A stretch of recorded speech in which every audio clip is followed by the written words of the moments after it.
Graça e a paz a todos, meus queridos irmãos que nos acompanham já nas redes sociais. Estamos com mais uma EBD online.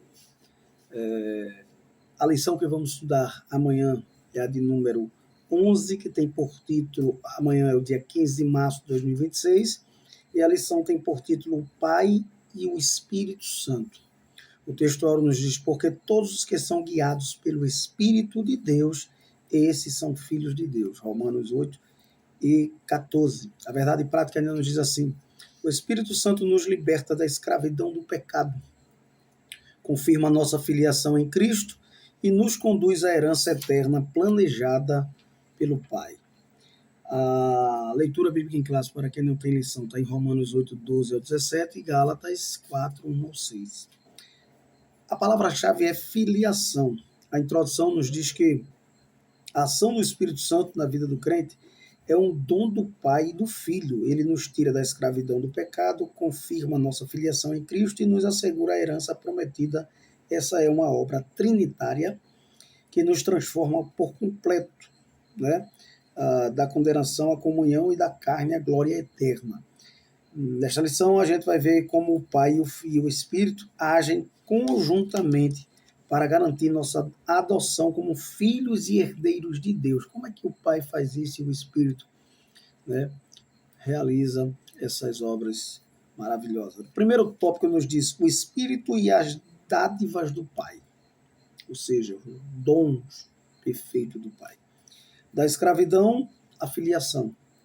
A Escritura revela que o salvo não vive sob o domínio do espírito de escravidão, né? Antes vivíamos sob o domínio do espírito de escravidão. Éramos escravos do pecado, mas hoje somos livres, né? Desse domínio do pecado. Tá? Paulo vai falar isso em Romanos capítulo 16 também, mas aqui no capítulo 8, versículo 15, vai dizer de uma expressão, vai falar de uma expressão pneumadouleia, que aponta para o estado de servidão. Éramos servo do pecado, escravo do pecado. E ao medo da punição, né? Era a servidão ao pecado e ao medo da punição. Caracterizava a vida antes da conversão, do nascer de novo, né? Da água e do Espírito, como já estudamos. Então, a lei, por exemplo, embora a lei era santa, não pôde produzir liberdade. Por quê? Porque a lei ela apenas apontava o pecado, mas ela não dava uma solução para isso. Ela identificava onde estava o pecado, mas não tinha um remédio para isso. Então, Romanos 7 vai trabalhar muito essa ideia da lei no Antigo Testamento. Ela revela o pecado, mas não concede poder para vencê-lo, né? Como é que ia vencer o pecado ali na Antiga Aliança? Aí se obedecia, se fazia algo, mas daqui a pouco errava de novo, e aí como era que ia vencer isso? Entretanto, sob a graça divina, o crente recebe o espírito de adoção, certo? Essa frase no grego é pneuma uiothesia, que aponta para a nova identidade em Cristo, um vínculo de afeto e de perdão. Não somos mais escravos, mas agora a gente é filho. Uma coisa é ser escravo, outra coisa é ser filho. É bem diferente, né? Então, olha, essa filiação nos livra do medo e do poder do pecado. Vivíamos sob o domínio do pecado, poder do pecado, né? Mas agora a gente não vive mais, somos livres, né? Paulo vai dizer que somos livres para a liberdade, não para a libertinagem também. Não podemos confundir isso. No segundo subtópico nos fala da rebeldia a filhos legítimos. Olha, da rebeldia a filhos legítimos. Como é que se deu isso? Antes da regeneração, éramos espiritualmente rebeldes, conforme 1 Coríntios 12 e 2. Mas, por meio da graça, né, do favor de Deus não merecido, fomos transformados e assim o Espírito testifica com o nosso Espírito agora que somos filhos de Deus, conforme Romanos 8 e 16. Essa declaração ela refere-se a uma nova posição espiritual e jurídica, certo?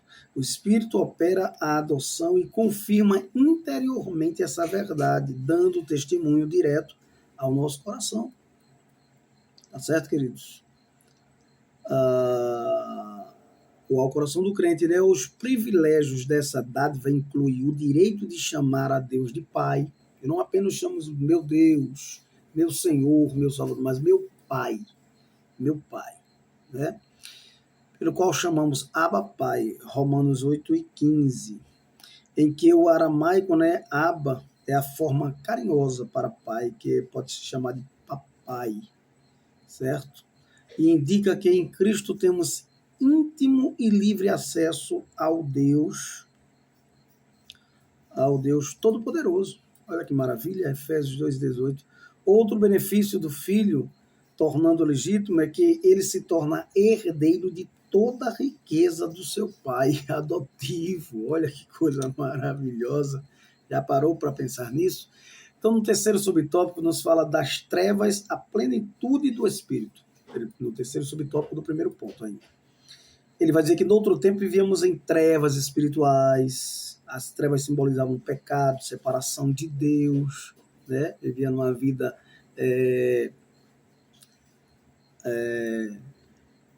distante do Senhor, né? Por caminhos escabrosos. Mas agora há uma transição das trevas para a luz, conforme Colossenses 1:13. É um ato gracioso do Pai, conforme 1 Pedro 2:9 também. O sinal dessa nova vida é a presença do Espírito. Ele nos transportou das trevas, agora para a sua maravilhosa luz. Veja que coisa gloriosa. Então, olha, o Espírito de seu... porque sois filhos de Deus, Deus enviou aos vossos corações o Espírito de seu Filho, que exclama Abba, Pai, Pai, Pai. Né? O envio do Espírito é a prova da adoção do crente como filho legítimo. Né? Conforme Romanos 8:9 ao 14:16, a expressão Espírito de seu Filho aponta para a missão do Espírito em continuar a obra de Cristo. Né? E assim como Jesus orava Abba Pai, o crente é capacitado a ter comunhão com Deus e orar da mesma forma. Aquele que andava em trevas e em ignorância espiritual agora vive em plena luz, guiado pelo próprio Espírito. Veja que coisa maravilhosa. Então, no segundo ponto, a lição ainda nos diz: o Espírito nos guia na vontade do Pai. Como é que ele faz isso? Os filhos são guiados pelo Espírito. Né? Paulo explica que a marca de um filho de Deus não é a filiação nominal, mas uma vida conduzida pelo Espírito, guiada pelo Espírito, direcionada pelo Espírito, né? Porque todos os que são guiados pelo Espírito de Deus, esses são filhos de Deus. O verbo aqui guiados é a palavra agontai, né? Ela está no tempo presente, passivo, né? Indicando que os crentes são continuamente orientados, guiados continuamente, todos os dias pelo Espírito, como alguém que é levado pela mão, conduzido pela mão, pelo Espírito. Veja que coisa maravilhosa. Isso significa que são instruídos pelo Espírito no caminho do Pai, em todo o curso da vida, conforme João 16:13. Essa direção do Espírito se opõe à inclinação da carne, né? A carne pede uma coisa, mas o Espírito avança para outra. A orientação não é forçada, mas fruto da habitação do Espírito no coração regenerado do cristão, queridos. Assim como Cristo não foi obrigado a nada, também não somos, o Espírito habita em nós. Como filhos, não somos deixados órfãos, conforme Jesus falou. O Espírito aponta a direção e anda conosco no caminho. Veja que coisa gloriosa. Segundo subtópico, segundo ponto, nos diz: o Espírito opera a mortificação da carne. Que coisa boa, né? A Bíblia apresenta a mortificação da carne como um princípio da vida cristã. Se pelo Espírito mortificardes as obras da carne, vivereis. Tá aí a declaração aí, a afirmação de Paulo. O termo mortificardes é tanatol, significa fazer morrer, sufocar algo até que perca sua força, não tenha mais forças. O pecado não deve ter mais força na nossa vida, a inclinação da carne não deve ter mais força, tem que ser sufocada, suprimida. Diz respeito à necessidade de um crente subjugar os desejos pecaminosos, né, a concupiscência, o desejo desenfreado. O texto afirma que é pelo Espírito que essa obra é realizada. ele, ou seja, o Espírito é o agente divino que capacita o salvo a vencer a carne, tá? Porém, é importante lembrar que o papel do crente não é ser apenas passivo, mas é ser ativo nessa questão. Como? Devemos andar em espírito, conforme Gálatas 5,16. Devemos despir-se do velho homem, conforme Efésios 4,22. Crucificar a carne, conforme Gálatas 5,24. E nos santificar diariamente, conforme Colossenses 3,5 e 1 Tessalonicenses 4,3. Sejamos irrepreensíveis, espírito, alma e corpo. Então, a ação do Espírito não apenas mostra o erro, mas transforma a vontade e fortalece o crente contra o próprio pecado em si. No terceiro subtópico, ele nos diz: o Espírito age conforme o plano do Pai. Olha aí, o Pai e o Espírito. O plano da redenção é uma obra trinitária, vindo à plenitude dos tempos, né, o tempo determinado. Deus enviou seu Filho para remir os que estavam debaixo da lei, então, a fim de recebermos a adoção de filhos. Deus enviou aos nossos corações o Espírito de seu Filho, que clama, Abba, Pai, papai, não é isso? Quando ele diz aqui, o texto que enfatiza que o Pai enviou o Filho na plenitude dos tempos, isto é, no tempo por Deus escolhido, determinado, né? O Filho foi enviado para o resgate dos pecadores e o Espírito para nos transformar em filhos legítimos. Não é um filho bastardo, não, é um filho legítimo. Desse modo, o Pai é o autor do plano da salvação, o Filho é o executor desta redenção e o Espírito é o aplicador desta adoção.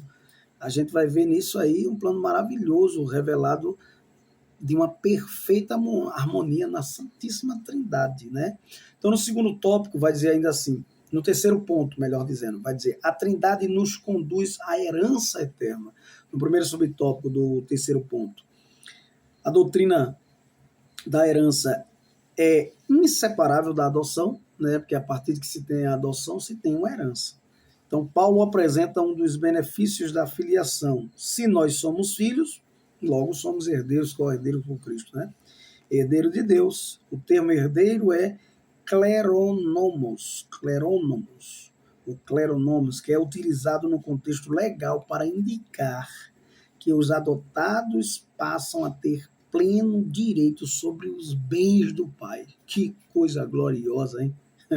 Essa herança não é mérito, mas é recebida por adoção graciosa. Pura graça, perfeita graça, maravilhosa graça. Então, é uma obra trinitária, né, perfeita. O Pai planeja e garante essa herança, conforme Efésios 1:11. O Filho a conquista na cruz do Calvário, na cruz de Cristo, né, essa herança é conquistada, conforme 1 Pedro 1:18, 19. E o Espírito é a garantia dessa herança, né, conforme Efésios 1:13 ao 18. A herança inclui as bênçãos já recebidas, entre elas a salvação, a justificação e também a promessas futuras, tais como vida eterna, glorificação e assim por diante. Tá? Estaremos em estado glorificado, corpo perfeito, tudo perfeito. Segundo subtópico, co-herdeiros de Cristo por filiação. Olha só, a filiação nos associa ao Filho primogênito como co-herdeiros de Cristo. Ou seja, essa frase significa que compartilhamos com ele a mesma herança de Jesus agora é nossa também. Você pode dizer glória a Deus. Então essa herança não é de posses materiais, mas é gloriosa, incorruptível e incontaminável. Olha, se aqui a gente tem uma herança e a gente já dá glória a Deus por ela, imagine uma herança eterna, incorruptível, incontaminada, intransferível. Porém, ser co-herdeiro de Cristo não significa apenas desfrutar da glória, mas também participar dos seus sofrimentos. Paulo diz, carrego no meu corpo as marcas de Cristo. E qual é a marca que você está carregando? Que marca eu estou carregando? Que marca devemos carregar? Isso confirma que a vida revela que essas aflições têm propósitos eternos. As aflições que a gente passa têm propósitos eternos. Olha bem. A glória futura, por exemplo, a glória futura é certa, mas a cruz precede a coroa. Lembre-se, a cruz precede a coroa. Nosso chamado não é apenas para ser salvo, mas para ser moldado conforme o Filho, e isso inclui as marcas da cruz de Cristo. Olha bem, terceiro subtópico, o pai administra o tempo da herança. Veja bem, Paulo descreve a condição espiritual do homem através de plena revelação de Cristo. Todo o tempo que o herdeiro é menino está debaixo de tutores e curadores até o tempo determinado pelo pai. Lembra dos filhos no Antigo Testamento, né? Quando tinha o aio, o pedagogo, aquele que ia direcionando o menino até determinado tempo para se saber das coisas e compreender melhor, até ele receber, né, o seu diploma no seu tempo lá determinado. Essa metáfora ilustra o período da antiga aliança, em que Israel, apesar das promessas, ainda não havia recebido, ainda era menino, ainda não tinha maturidade para isso, condições para isso. Indica que o Pai celestial é quem administra o momento do acesso à posse da herança, conforme Gálatas 4:4.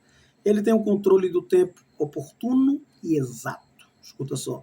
Não só para o advento do Messias, mas para outorgar das promessas e da herança eterna na vida de cada crente. Escuta só. Portanto, o crente deve confiar que Deus sabe o tempo certo para conceder cada porção da sua promessa a cada um de seus filhos, conforme Romanos 8:28. Então, queridos, que Deus nos ajude, que Deus nos guarde, nos livre de todo mal, nos dê uma escola dominical amanhã abençoada, uma aula maravilhosa, tá? Que abra a mente dos alunos e dos professores para estar assim aprendendo. O professor não fale sozinho, dê oportunidade ao seu aluno, converse com ele, faça com que ele participe, faça perguntas, que ele faça perguntas, responda, e a aula vai ficar bem agradável e maravilhosa, porque a gente não trabalha com a pedagogia do oprimido, só o professor fala e os alunos ficam lá escutando, não, feito lagartixa balançando a cabeça, de modo nenhum.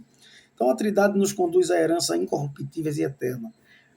Concluindo, o Espírito Santo é a dádiva do Pai Celestial e de seu Filho Jesus Cristo. O Espírito nos torna filhos por adoção, herdeiros com Cristo, habita em nós, orienta, santifica o crente, a igreja deve viver sob essa consciência. Pertencemos ao Pai, guiados pelo Espírito, glorificando ao Filho. Então, toda honra e toda glória seja dada ao nome de Jesus, e que a graça do Espírito Santo esteja conosco até aquele glorioso dia. Pai, queremos te agradecer por este momento oportuno, Pai. Sabemos que Tu és o mesmo ontem e hoje eternamente. Abra a mente de cada aluno, cada professor, nos dá uma aula abençoadora amanhã, para a glória do Teu nome. Amém. Escute só entre em algum recinto se Cristo entrar com você, e só converse algo se Ele puder participar. O importante é que eu diminua e que Ele cresça. Que a graça do nosso Senhor e Salvador Jesus Cristo, o grande amor de Deus e a comunhão do Espírito Santo permaneça com todos, agora e sempre. Amém. Até a próxima.